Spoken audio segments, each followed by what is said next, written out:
Here's an Easter egg I missed. If you press against this wall, you can actually see right through it, and you can see the DARPA chief waiting there. But there's a bit of an Easter egg here, and here's another one coming up. I could see about 3 coming up in this next minute, pretty much.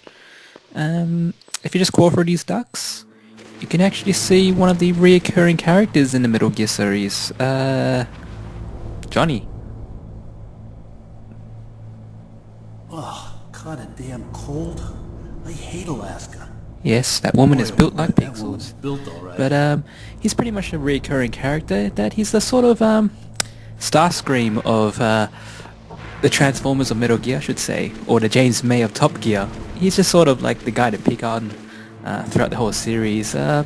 Sort of incompetent sort of character that they just like to poke fun of. But here is one of the other Easter eggs right here.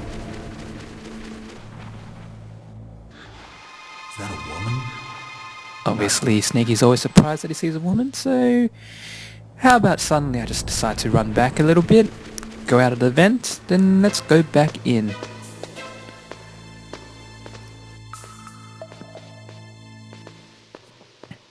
Let's have a look again, and wow, she's doing one-arm push-ups, which is pretty good. But I don't know, I just feel like coming back and just having a look again. Hey, she's doing something different. She's stretching out her legs. But let's just do it one more time, just to just for shits and giggles. And you realize that for some reason, Kojima just added her having no pants on, doing sit-ups. I don't know what the actual appeal is, but it's just nice to know at least that there's a bit of a strange Easter egg. Maybe if you want to play it again and such, it's nice to see these things once in a while. Take a look around in first-person view. And here we go. One of the objectives that Snake has is to actually rescue the DARPA chief from the Shadow Moses complex from Foxhound. And I just had to add that in just to hear Snake just go and question Metal Gear, as he always usually does in every single one, I think. Pretty sure that he says the same thing every single game that that he's in. But yeah, I cut the cutscenes there just to show that, well, pretty much the DARPA chief here has a bit of a heart attack, or a mysterious heart attack. However, he gives us the random card key, which would help us in destroying Metal Gear in a way, but just foreshadowing things a little bit. Something's a little bit strange happening in the Metal Gear universe. And here we have sort of a battle scene happening.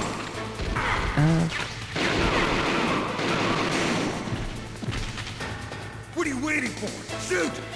We'll just see Merle going apeshit with the actual farmers right here, which would actually come in handy. Our SOCOM usually sucks because I don't know why, it might be in the extreme, but it's actually piss weak. You probably noticed, so I probably have to go around punching people while we let Merle pretty much just take on everyone else. One of the reasons why I don't really mind just casually doing this part pretty easily is because I know they drop a lot of rations. Probably the only point in the game where they drop multiple rations for health. So we can just take this a little bit easy. And you can see that the auto-aim function in this game is absolutely horrible. If only we had first-person shooting, which I might show right after this, that in the PC version, that was not included in the actual, Xbox, the PlayStation version, that it didn't have, but the PC version has first-person shooting as well as first-person movement. Don't expect any quick sort of shooting, but it's there at least. And there's something important there as well, the way she runs, the way she wiggles her ass. Doesn't make me sound like a pervert, but it actually is a part of the actual game.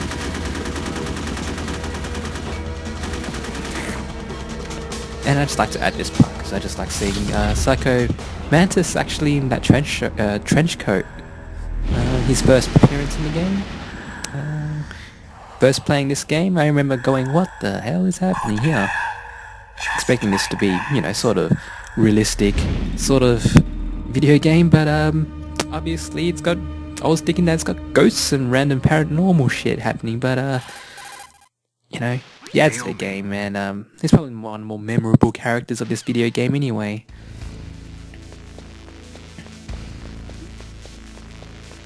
But just having a bit of a walk around here, I'd just like to talk about, well, that's going to be our last ration for a while, let's just say that.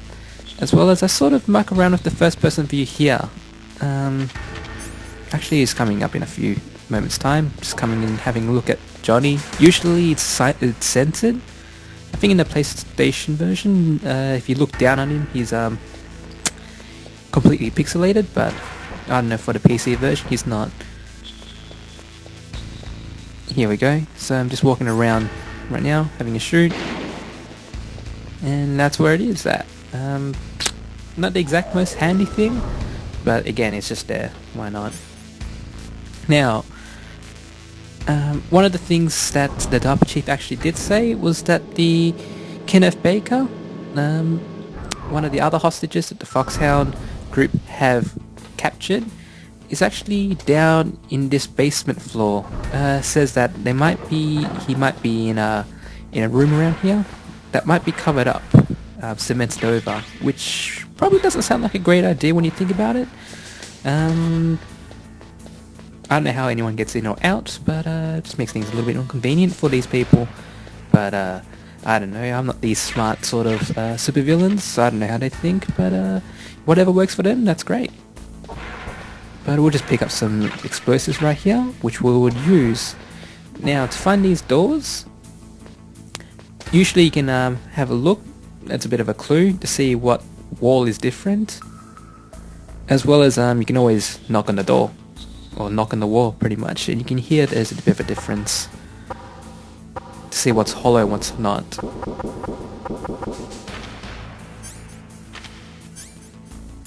So you can just blow it up with C4. Give a bit of a punch to set it off for some reason. And here we go, Metal Gear logic. One of the things I love about this game is the fact that it tries to take itself seriously, but is so tongue-in-cheek that it's memorable. I think that's the big appeal of these games. Like, if you're playing this for a realistic stealth action sort of game, you know, sort of infiltrating some sort of facility, you've pretty much got it wrong. It's more so just the fact that there is so many illogical things happening in this game, such as maybe the quick reload. I thought it was pretty much a exploit in the game, but it's actually not. They actually tell you that you can do that.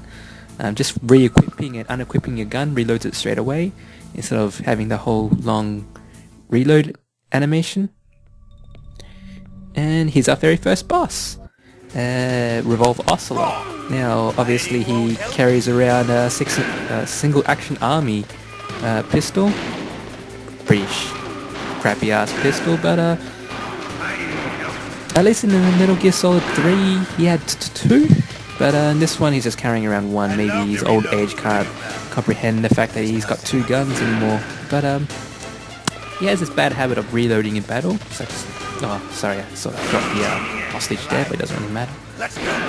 But this actual boss fight is sort of difficult in the sense that you don't get that much life, as well as the actual auto aim sucks big time.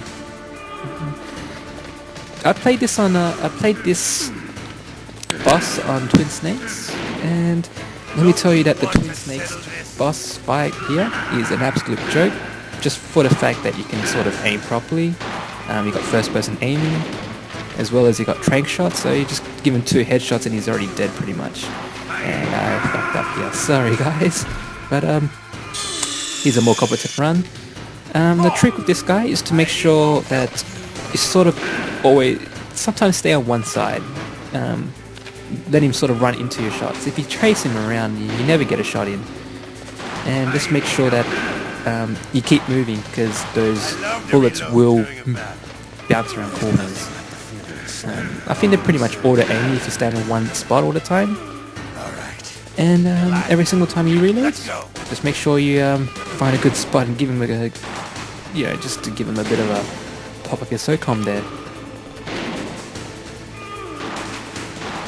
As well as one thing I have to mention in the extreme mode, you don't get that much ammo. So it's sort of hard being accurate when you can't really tell where you're shooting. It's sort of blind when you're shooting all the time anyhow. But the idea is to make sure you always keep him running. So it overshoots the walls so you can sort of get a shot in, as well as making advantage, take the advantage of actually shooting when he's reloading. And I just love the monologues that he sort of says when he's fighting. A little bit sus here and there, but you know, adds to the game, makes it nice.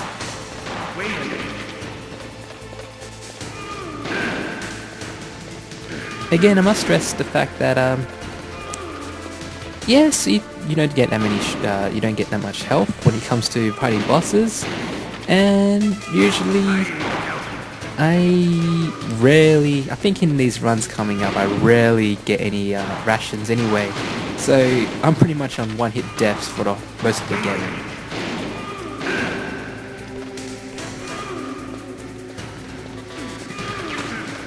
If I do find a way where I can play this boss without getting hit, I know most of the bosses I can do it without getting hit, but this guy is just, I don't know, something. I think it's something random about this this boss fight. I just can't do super perfectly, I guess. But here we go. Just a little bit of a cutscene right here. Just what I'd expect from the man with the same code as the boss. It's been a long time since I had such a good fight, but I'm just getting warmed up. Actually, I just wanted to add that I just like to see his actual expression when he comes to getting his hand sliced off. It's a little bit surreal there. I think someone will be pretty wouldn't be just surprised when he comes to getting your hand sliced off like that. And I just get the cutscene because I just love seeing him just grabbing his own hand and running off. And his old hand is still holding onto that revolver, somehow. And here we have one of the other characters in the game. We just call him the ninja, pretty much. Of course, it's got a name, but again, we just keeping that a bit of a secret until it's actually revealed. But he's one of the other reoccurring characters in this game. But right now, thanks for that. This is going to be a video. We're just going to have a bit of a save. What's up, Snake? And I'll leave you with Mei Ling's English. What Lo Ji So said. catch you later. He who knows that enough is enough will always have enough. Just because you see an item doesn't mean that you always have to get it.